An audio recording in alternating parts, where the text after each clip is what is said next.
if you just simply help enough other people get what they want, you'll get plenty of what you want. And the extra key ingredient is if it's in alignment with your vision and your passion, you'll go much further, much faster. Well, my passion and my vocation happens to be real estate. That's my ministry. I teach and preach through real estate, through teaching, and I help others develop the skills, the competencies, the talents, and gain the experience, because we also give them leads to get out there and not just help people buy their own homes to live in, but help the investors buy duplexes and flip homes and things like that too. But the way I track people is I'll teach you how to invest. That's what they think they want. Hello, and welcome to the Eternal Optimist podcast. My name is Matt Drinkhahn, and I'm your host today on this journey of overcoming challenges and sharing what is going to happen in the world next as we create this amazing future. Before we get started, I want to encourage you that you can connect with me on social media on Instagram or Facebook at Eternal Optimist Podcast accounts. And also every morning, Monday through Friday at 7 a.m., check out the live stream where I'll share some tips, tricks, and ways to live as an eternal optimist and some learnings that help me to grow and scale a business and to provide hope and a you can do it too attitude in the world. Today's episode, it's all about staying in there, just hanging in, trying to survive and then learn to thrive again. Today, we have Mr. Gary Wilson on the show, and Gary has got a story for you, so buckle up. First of all, Gary was born in the middle of a blizzard of 15-foot-high snow in 1963. He was literally born onto a roller coaster in the middle of a hurricane in this world. He's had a number of surgeries he's overcome. He has gone through divorce, embezzlement in his company. He broke his back at the age of 47 and couldn't walk or drive or do anything, and he was in excruciating pain, and he's going to share all that with you today. When you're having all of these challenges occur in your life almost simultaneously, right? What do? Well, Gary shares his thoughts, his internal mantras, the questions he asked himself. He shares the story of how he went through these things. He talks about playing offense and defense and taking responsibility for the things that he created in his world. He talks about how to go with the flow when stuff just isn't going your way. When crisis hits, it's time to prepare and execute. And he does that masterfully well here. He talks about the pandemic, how that changed his entire business model. He talks about his ministry. He talks about the Monday Night Live courses that he started to share with people who are in the investment world and real estate. He talks about global opportunities in real estate. Gary does so many things. I want to just give you a minute here, take a shout out to his dear friend, Mike McCarthy at the end, who I also know from the Front Row Dads and Go Abundance, who had a great influence on his life. Gary is someone that you're going to want to meet. You're going to want to listen to. He's got some great life experiences. And when you hear him, just know he's just like the rest of us, overcoming stuff with his attitude, giving it the best he can. Every single one of us doing the same thing right now. I hope you can really relate with this conversation with Mr. Gary Wilson. Enjoy. And now, a break from our show with Mr. Gary Wilson. Today's sponsor of the Eternal Optimist podcast is The Thought. How do we deal with the most challenging circumstances in our lives? Well, my friends, this is a tough one because everyone deals with it a little bit different. One way to deal with it is to continue to listen to this show with Gary and just see how he did it. How he had that incredible injury, how he willed himself to come back with a support system, people around him, how he thought about it, and how his purpose and his will transformed through this amazing and challenge that he had in his life, transformed him into a man that had an even deeper purpose. It's amazing how some people, when the adversity strikes, they use it as a springboard to serve others and to be inspired to serve the world. And Gary does that so well in his life now and so well in this episode. So I encourage you to keep the antennas up and be thinking about how might you use these greatest challenges in your life as a springboard for inspiration for others, as a springboard to serve the world. It's happening right now in your lives, my friends, and you can use it for good. How might we do that? Now, let's get back to the show.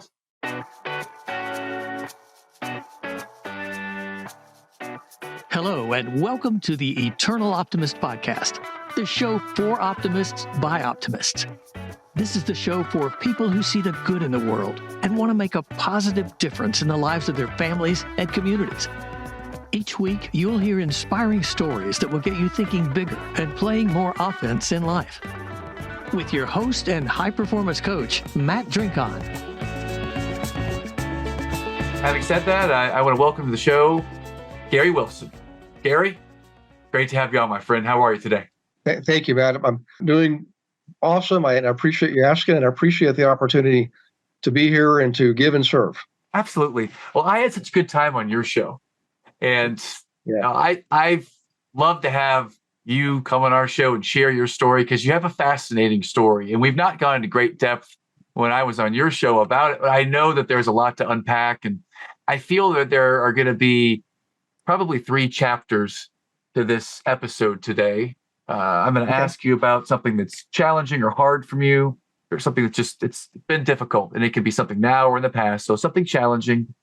Then I'll ask you about, what lessons that may have taught you, whether then or you're using now. And then we'll come and talk about your purpose, your why, and how you're impacting the world now.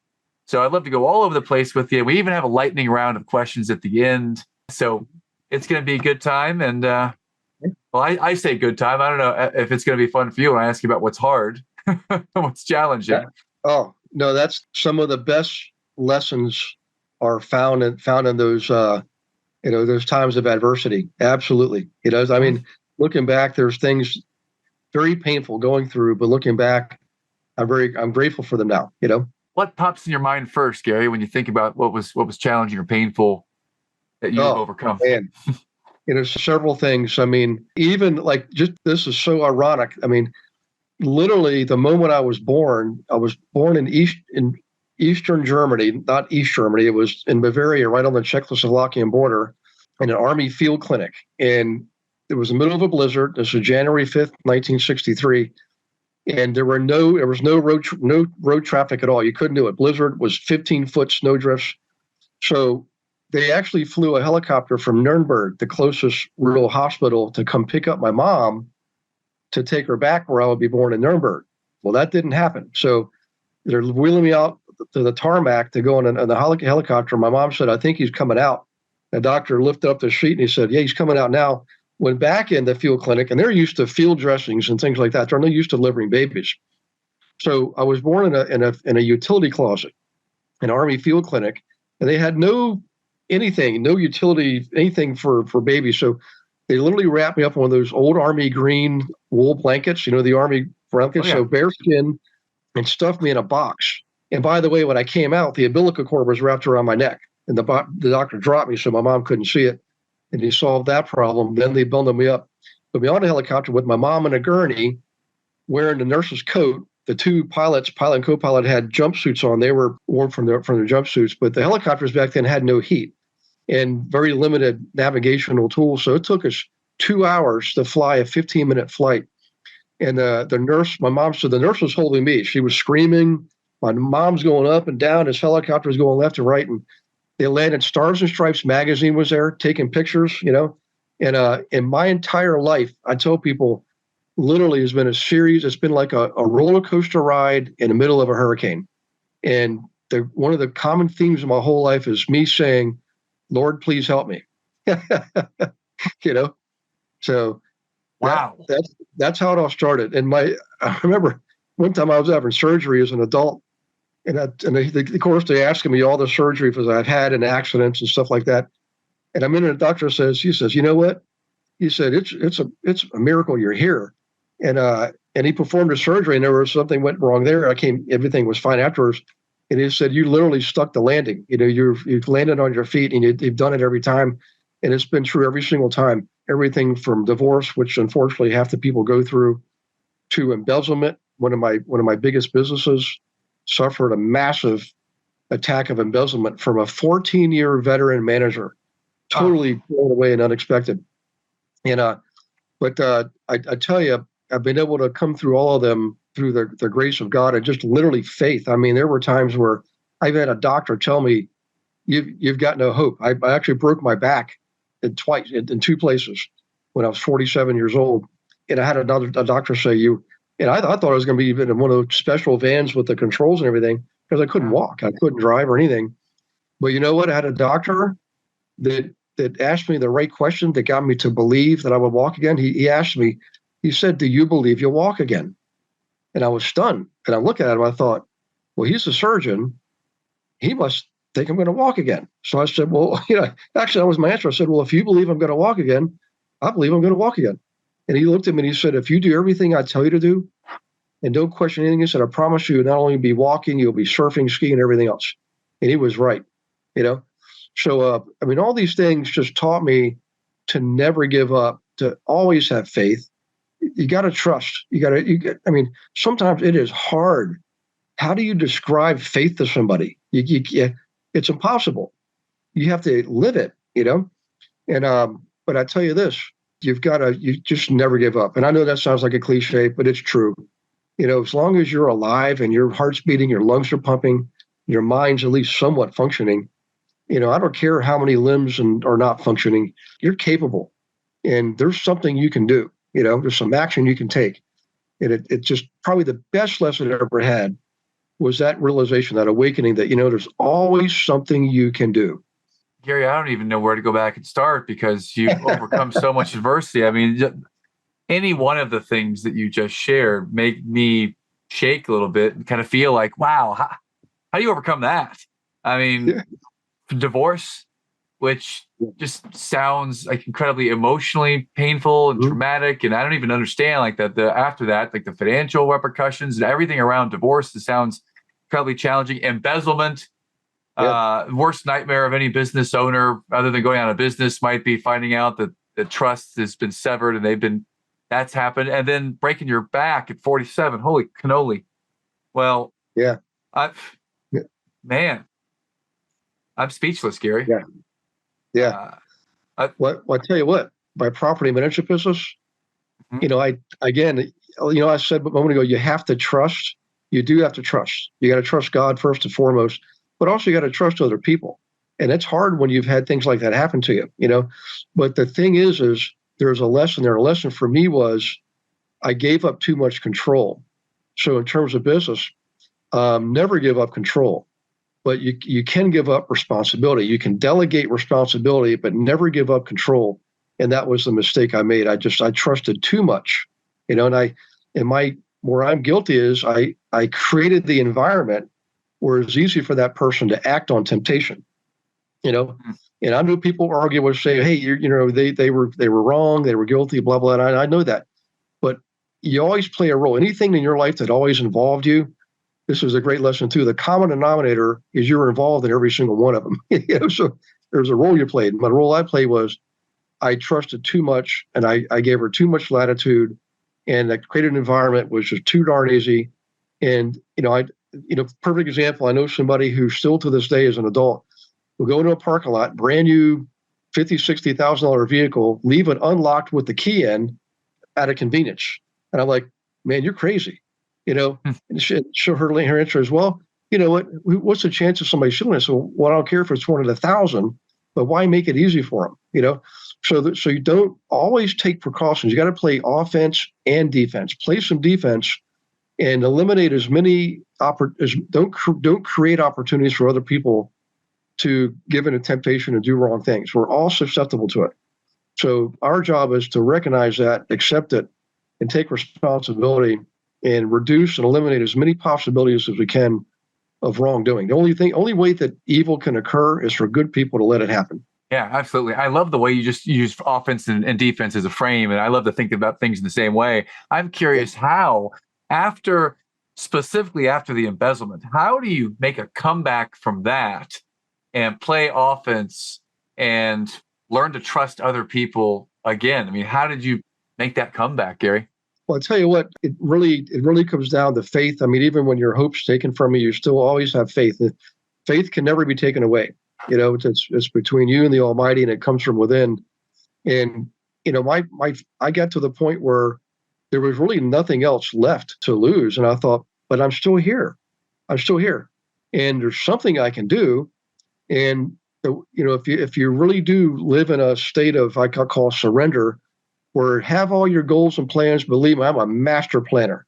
I set goals like you wouldn't believe, create a vision statement every year, goals, plans, the whole 9 yards. But aside from things like spending time with your family and being responsible for yourself, physically, mentally, spiritually, everything else should be in pencil, So put them all in pencil, be flexible, be willing to go with the flow a little bit. And so to give an example, when you do that, God has a way of putting things in front of you at the right time, the right people, the right opportunities. So when all that was happening, I got the opportunity to travel the country teaching real estate agents how to work with real estate investors. And this is right at the bottom of the, by the way, the same person who gave me that opportunity also introduced me to the person who eventually bought my property management business once I got it stabilized. How about them apples? Wow. And that opportunity, that introduction came about because I went to this retreat, and actually the day before the retreat, I called the host and I said, I can't go. I'm in absolute crisis mode. I'm $380,000 in debt and an escrow account. This is absolute flat out crisis mode. And she, God bless her, knew how to say and what to say to get me to still come out there. She said, you need to come out here because what you need is going to be here. And I did. And that's the person I'm referring to was there. And on the last night, made the introduction for the person that bought the property management business, and also opened up the door for me to start teaching all around the country. In one instance, all that changed. It just goes to show you, we think in our small, feeble human mortal minds, we've got to work our proverbial what's off to dig out of these things. But the reality is, if you just pray with intention, and I mean fervently, with what you need and what you want, and put it out there to the world will respond, And that's exactly what happened. In an instant, everything changed, And the rest of the say is history. It's been great. Now, I'll lead up the pandemic, created another challenge because I couldn't teach in person. That stopped everything for about a year and a half or 2 years. But I just pivoted, used what I had, and started another version of the same thing, Always pray, please, Lord, show me the opportunity and give me the strength to and the courage and the wisdom to take action. And sometimes you don't know what the results are going to be. But that's why you always can never give up. You got to constantly put yourself out there in the world, share your vision with others.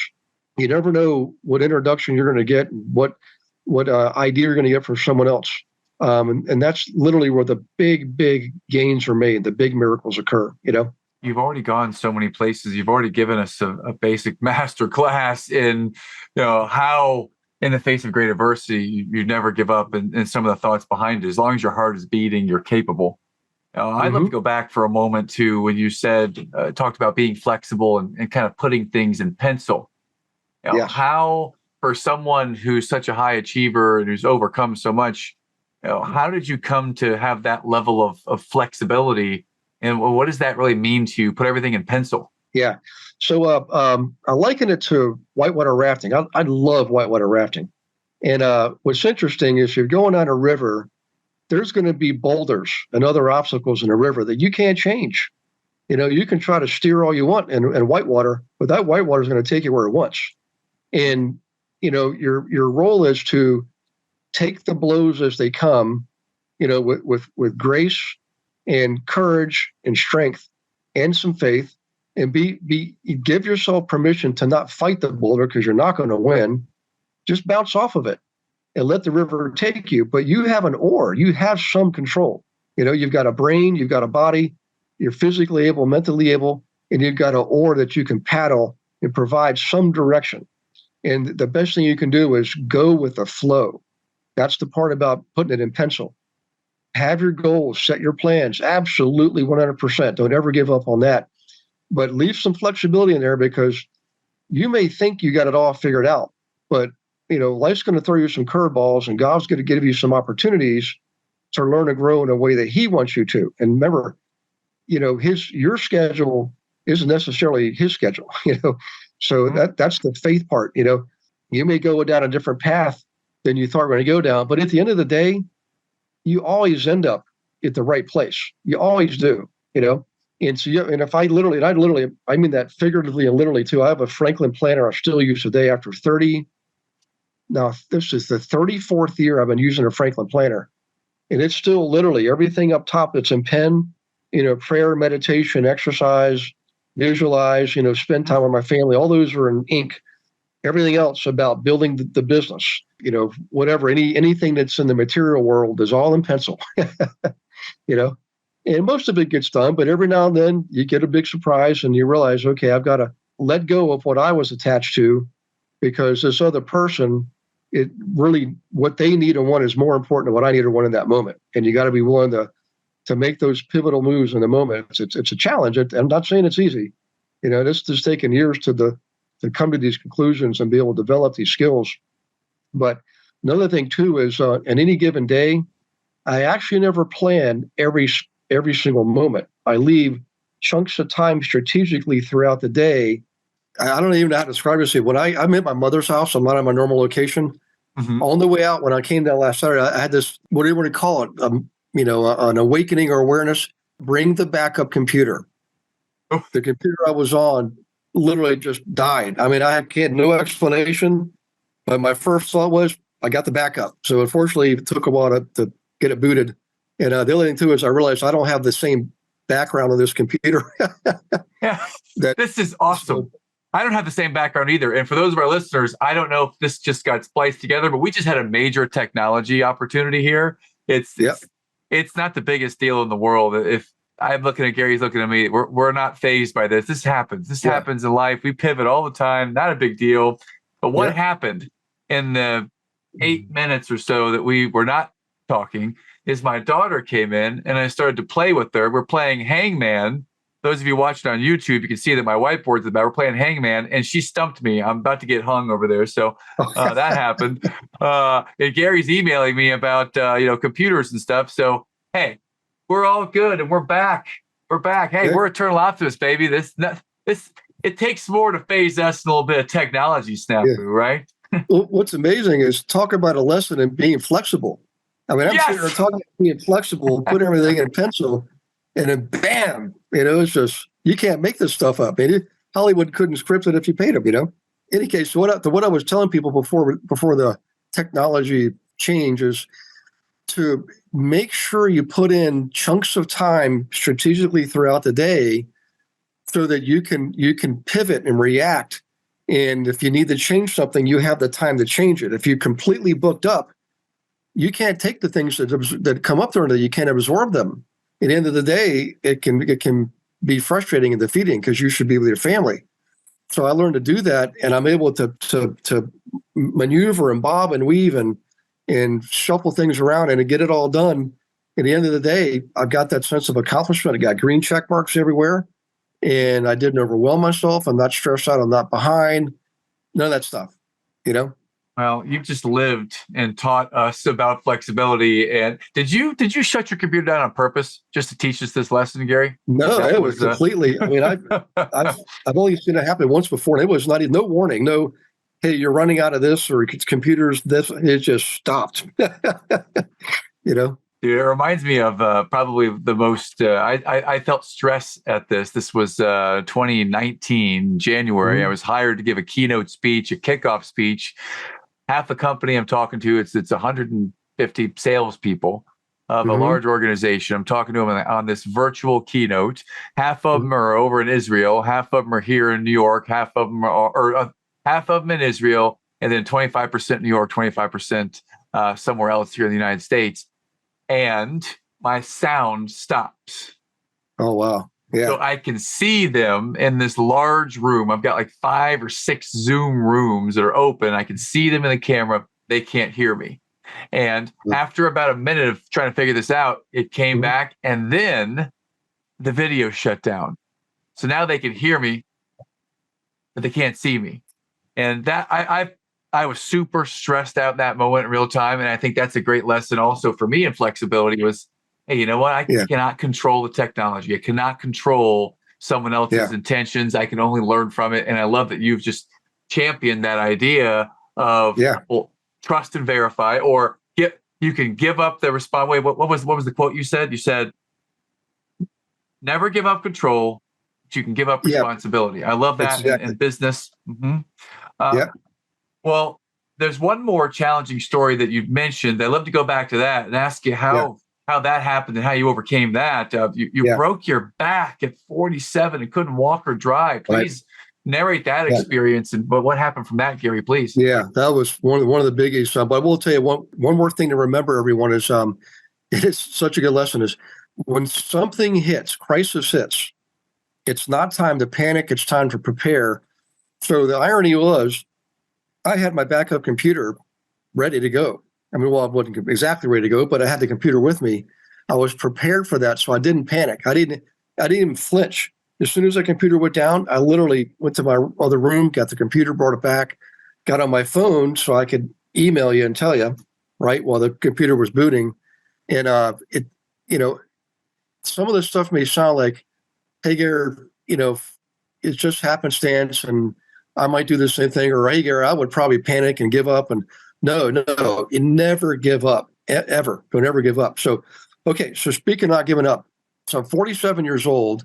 The divorce had started several months before, and I had intentionally gave up my possession of the house to my soon-to-be ex-wife because my youngest son was still there. He was a junior in high school, and for years before, she was, without going a lot of details, somewhat estranged from him. They really weren't well connected.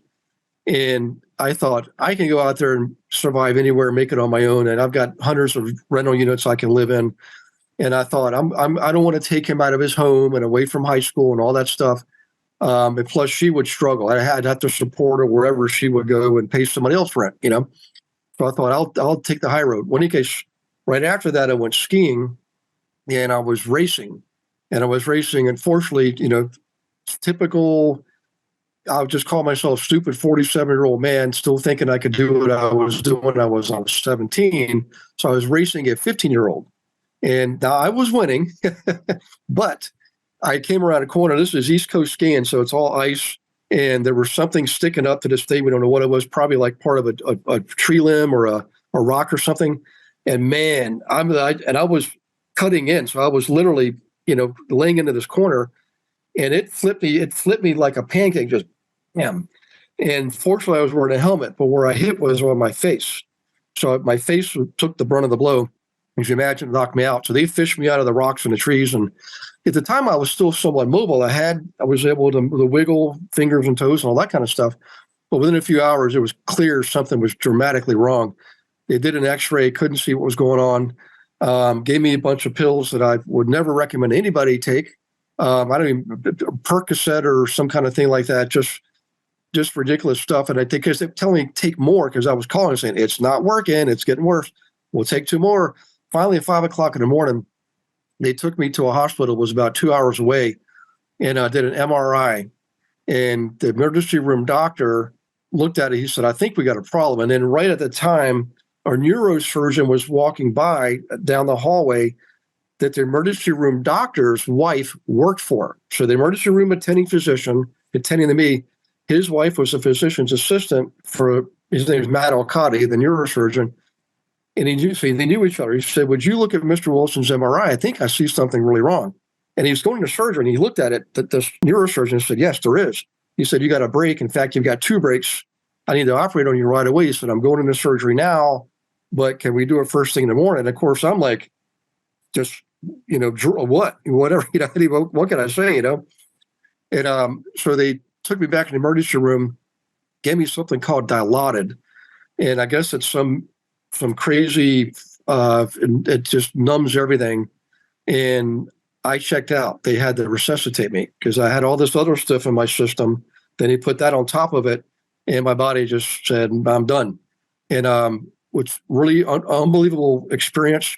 One of the nurses that came by saw what was going on, and I guess there's some alarms that go off and things like that. And she hit this red button on the wall that starts all these things in motion. And he came in and gave me a shot of adrenaline to bring me back.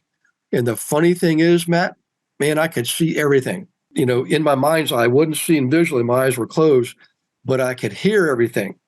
And the day after the surgery, the nurse came. She was there when it came out of surgery, by the way. We ended up dating, which was kind of neat.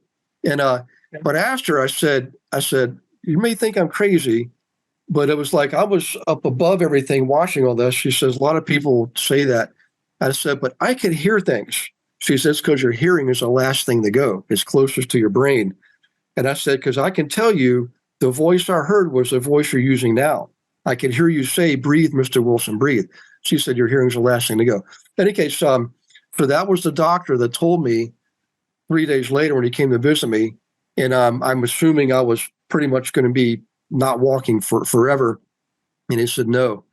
He turned his chair around and sat in it backwards with his arms over the back, looked at me and said, do you believe you're going to walk again? And I looked at him and I said, well, if you believe I'm going to walk again, I believe I'm going to walk again. And that's when he told me, don't give up, do everything I tell you to do. And I did for months. I mean, they took my driver's license away and, finally got it back several months later. I guess I can admit now I actually cheated. I'd actually started driving sooner than I was supposed to. But the thing is I'm telling you what, guys, in that hospital room the day after surgery was the first time in a long time where I was actually still and quiet, right? I didn't turn on the TV in the room. In fact, I worked 17 hours that day. I refused all medication. I told him I don't want any of that stuff, anything in my body. I said, I've got a business to run. I actually just started the property management business, ironically. This was years before that went into crisis mode. But, I was going through a divorce. I had one kid in college, one going to college. And I thought, I have to do something. And that's what one of my lessons was. Even though I can't move, I had the use of my hands and I could think. And I worked 17 hours that day. And I helped put together 2 real estate transactions from a hospital bed. Started at 7 in. At midnight was the last thing I did. I called my daughter, Annie. She was the one who was at college, to let her know I was okay. It was the last thing I did that day. And I remember the next day when I woke up, I thought, man, if I can do that in one day, just imagine what I could do in a week, in a month. So I started delegating everything and just basically being a sort of a coach in the booth or a quarterback, just calling the plays. And as a result of that, the business actually took off, right? And I made a lot of friends out of that. People just couldn't believe what I was doing.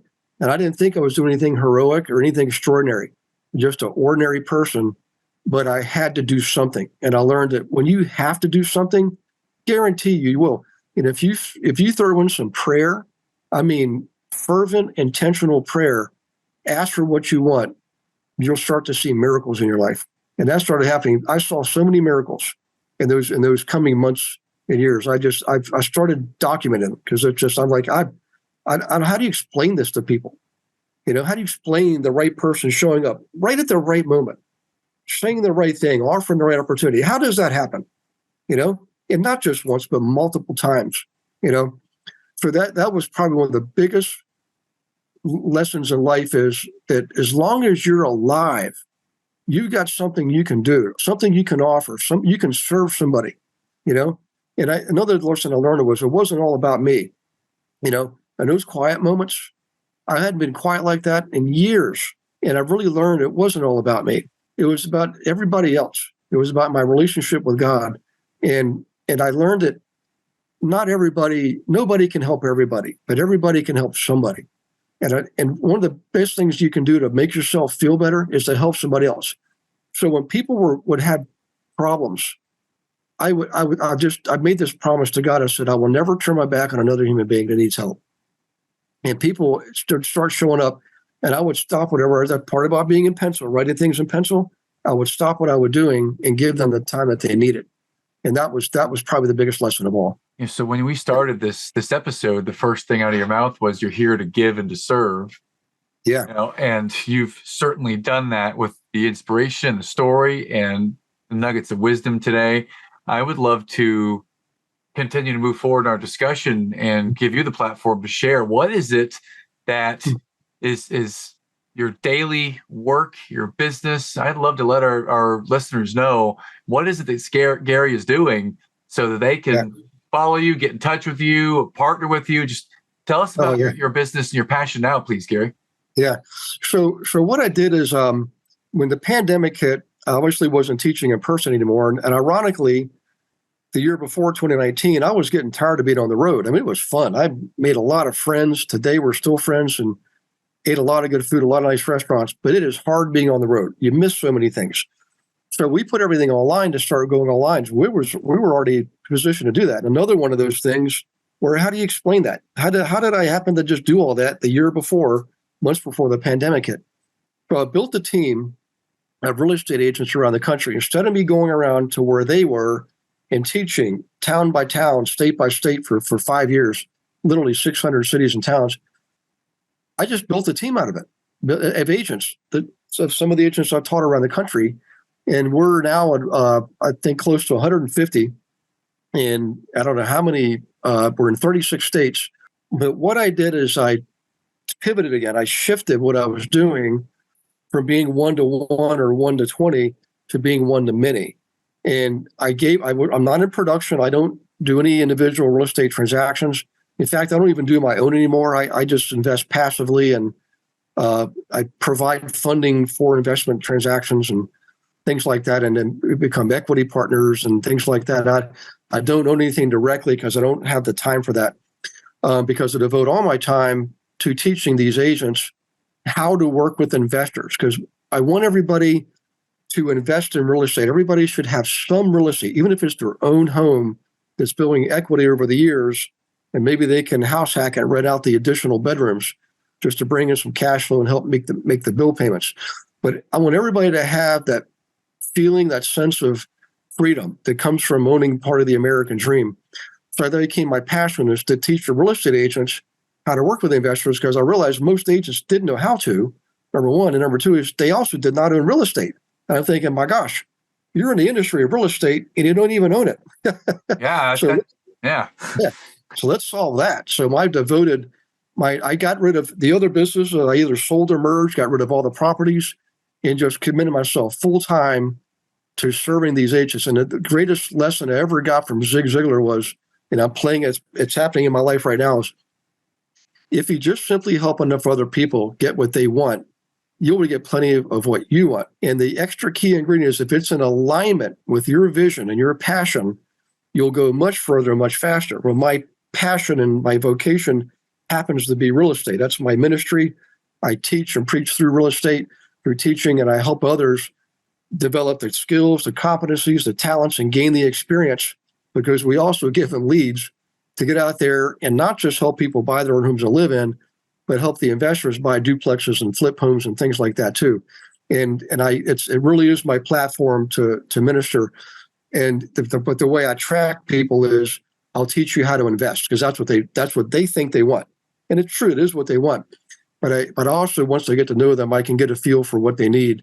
And that's where the ministry part comes in. So that's my ministry. That's what it comes down to. And I'll be able to merge and really just accomplish it all in one set of activities. And I wake up every day just as excited and electrically charged as I did years ago. I have not lost one iota of energy. It just drives me. It's fulfilling.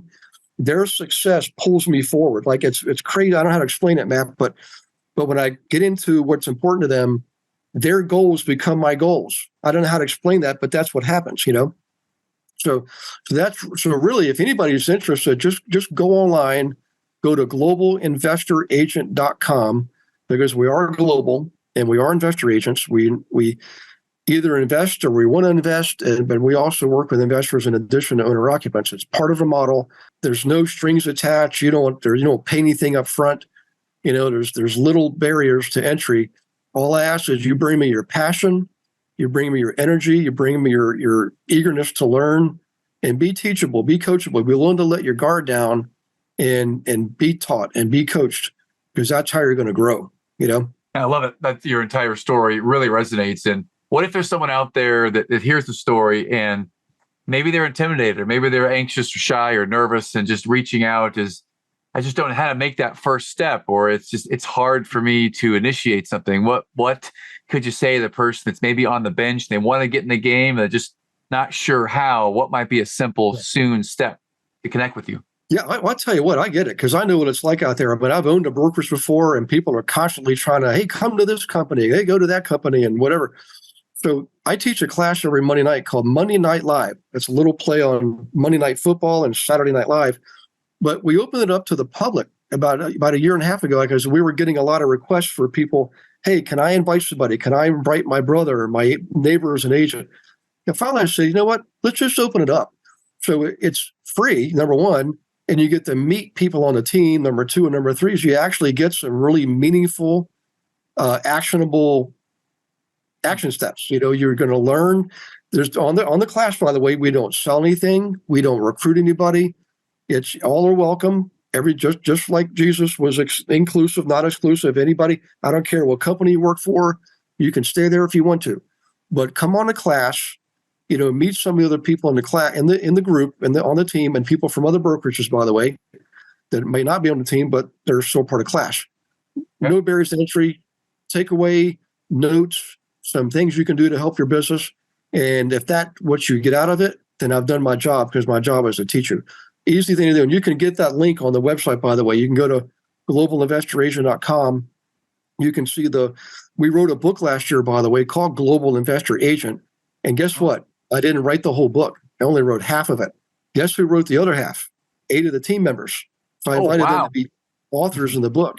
So you get to get their stories too, and all the proceeds, all profit. Everybody that works on this, the book works for. We volunteer for what's called the Healing House Foundation. Okay. Healing House Foundation is a 501(c) that allows us to give back to the community. And so all the profits, there's nobody makes any salary on the book. 100, other than the Amazon shipping, 100% goes to the Healing House Foundation. So you're doing a good turn for a neighbor that's in time of need. Everybody knows somebody who has a time of need at some time in their life. Why not be that person and be there for them? Call on the Healing House Foundation, get some funding for your loved one. So that it's an amazing book, by the way. I mean, when I read it, I thought it almost brought me to tears. When I read my agent stories, I think everybody has an amazing story. That's what's so cool about it. Everybody, you'd be surprised at some of the stuff people came through. And they're the happiest people you'd ever meet, energetic. One case, you'll get to meet them in the class because they're all there. But that's an easy thing for them to do, Matt. Just come to class, Gary, this has been amazing to hear these stories, to hear the overcoming the adversity, and just to feel your energy, to feel your energy that you've accomplished and achieved, and you still have as much, if not more, energy and drive to serve and give as you've ever had. And it's just amazing to see all the comebacks you've made.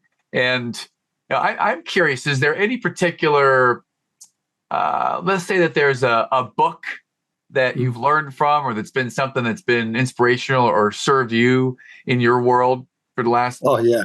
Yeah. What's your book? At last count, I've read over 3,000 books, and I don't know how many training courses, but number one above all is the Bible. And I just want to tell everybody, I've actually studied the Gita, the Quran, the Torah, even studied Buddhism. And I didn't do it to adapt any other philosophy. I did it to learn the other philosophies. And it's amazing how much we have in common. It actually made me a lot more open and tolerant. I mean, in a positive way, like being able to understand other people. So the same lessons are in most of those major teachings too. So for example, the verse, ask and you shall receive. It's in all of them in one way, shape, or form. And another one, whatever it is you desire, when you pray, believe that you receive it, you shall receive it. It's in all of them. Now, that's the most sold book in the history of the world, more than all of the books combined. Okay. Now, the next best-selling book is Think and Grow Rich. You definitely want to read that. That is an absolute must. Boy, you got to read Think and Grow Rich. Okay. And I could go on and on. I'll give you 2 more from Robert Kiyosaki. Rich Dad, Poor Dad, and then followed it up with Cash Flow Quadrant. Okay. And by the way, the Bible, don't be intimidated, guys. Study it as a matter of learning. Make it an academic exercise.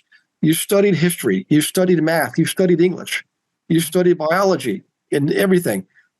It's a book you can learn from. Go to Bible study. You don't have to be. I took Bible study at a Lutheran church.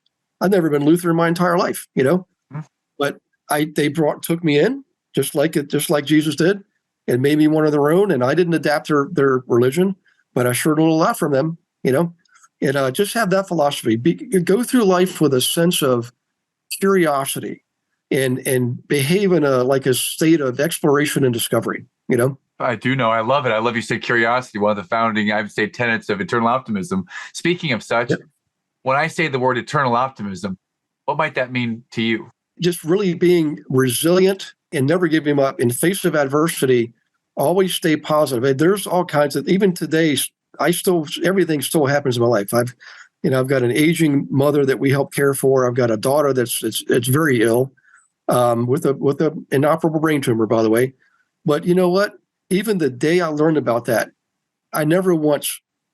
the fear never got into me at all. I didn't fear, didn't doubt. She's still here today, living life, still with it. And it just comes from, choosing to live in faith and live in trust, So being an eternal optimist is awesome. And I feel good about the world. I feel good about our country. I feel good about the economy. I know we're going to have some troubles. I can guarantee you we're going to have a recession. And probably shouldn't say guarantee, but I can promise you we're going to have a recession. The challenge is how you react to it. Are you going to just have the wait and see attitude? No, don't do that.